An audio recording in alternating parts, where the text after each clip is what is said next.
मुख्य संसदीय सचिव राम कुमार चौधरी ने आज दून विधानसभा क्षेत्र की खरूनी पंचायत में 1 करोड़ 20 लाख रुपए से निर्मित पेयजल योजना खरूनी जंडेवाली टाहलीवाला के सुदृढ़ीकरण का विधिवत शुभारंभ किया। इस अवसर पर उन्होंने कहा कि वर्तमान सरकार लोगों के कल्याण के लिए प्रतिबद्ध है। उन्होंने कहा कि राज्य सरकार द्वारा प्रदेश में बेसहारा, गरीब और जरूरतमंद लोगों के लिए सूखाश्रय योजना का आरंभ किया गया है। उन्होंने कहा कि इस योजना का उद्देश्य जरूरतमंद बच्चों और निराश्रित महिलाओं को उच्च शिक्षा की सुविधा प्रदान करना है। उन्होंने कहा कि प्रदेश सरकार द्वारा विधानसभा चुनाव 2022 में दी गई सभी गारंटियों को राज्य सरकार चरणबद्ध क्रियान्वयन सुनिश्चित करेगी। उन्होंने कहा कि वर्तमान सरकार 1 लाख युवाओं को रोजगार देने के लिए वचनबद्ध है और इस कार्य को प्राथमिकता के आधार पर पूर्ण किया जाएगा।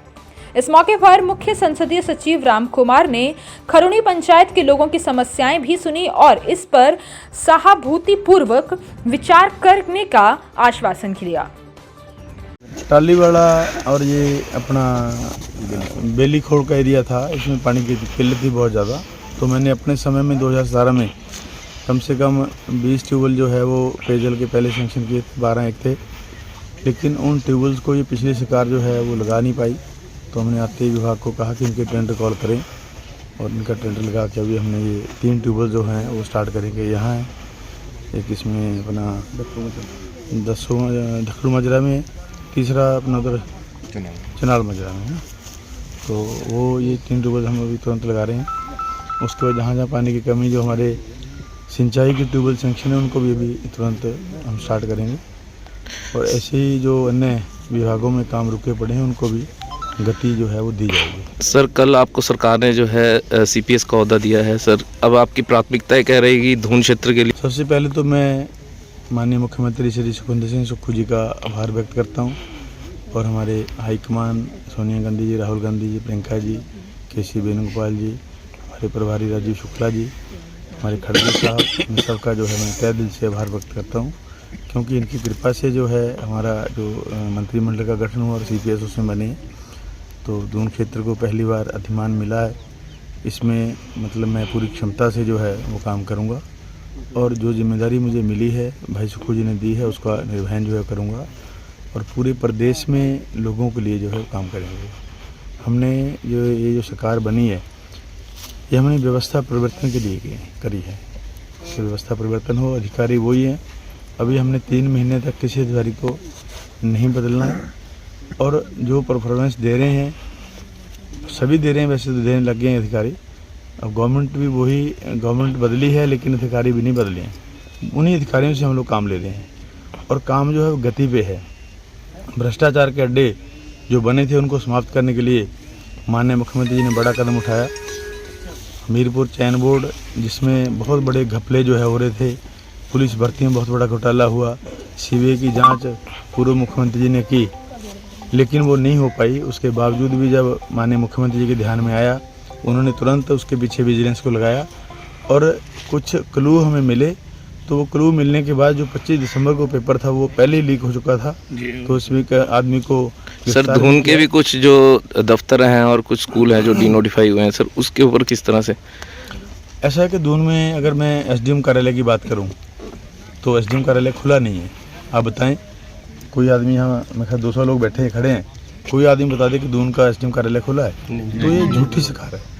और जो ब्लॉक है, ब्लॉक में किसी भी पंचायत का पहाड़ी क्षेत्र में जाके दौरा करिए, ब्लॉक 2 बाबुओं से ब्लॉक नहीं खुलता है। ब्लॉक के लिए बीडीओ का होना जरूरी होता है। ब्लॉक के लिए जिन पंचायत को काट के उस ब्लॉक में डाला गया है, उन पंचायत का रिकॉर्ड जो है वेरी नेक्स्ट जाता है। मैंने एजुकेशन का ब्लॉक पिछले अपने टर्नओवर में खोला था, तो अगले दिन सारी फाइल उन स्कूल्स की जो है पूरा रिकॉर्ड 10 साल का उस पट्टा ब्लॉक में आ गया था।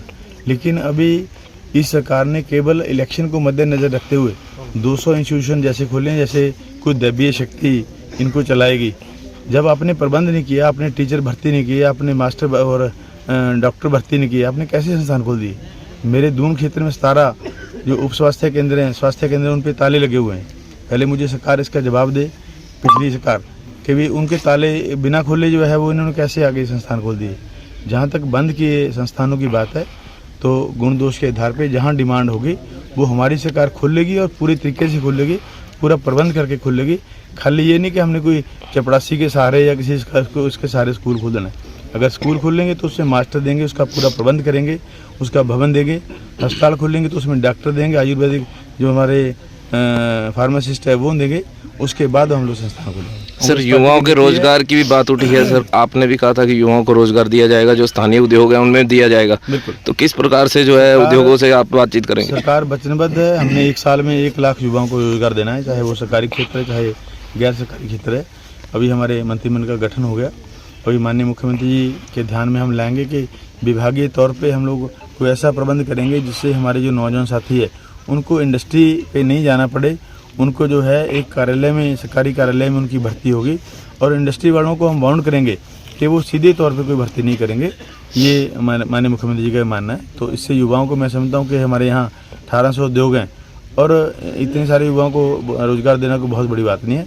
1-1.5 साल के अंदर लगभग दून की अगर मैं बात करूँगा तो सब युवाओं को एडजस्ट करूँगा। हिमाचल प्लस न्यूज के लिए नालागढ़ से सुरेंद्र सिंह की रिपोर्ट।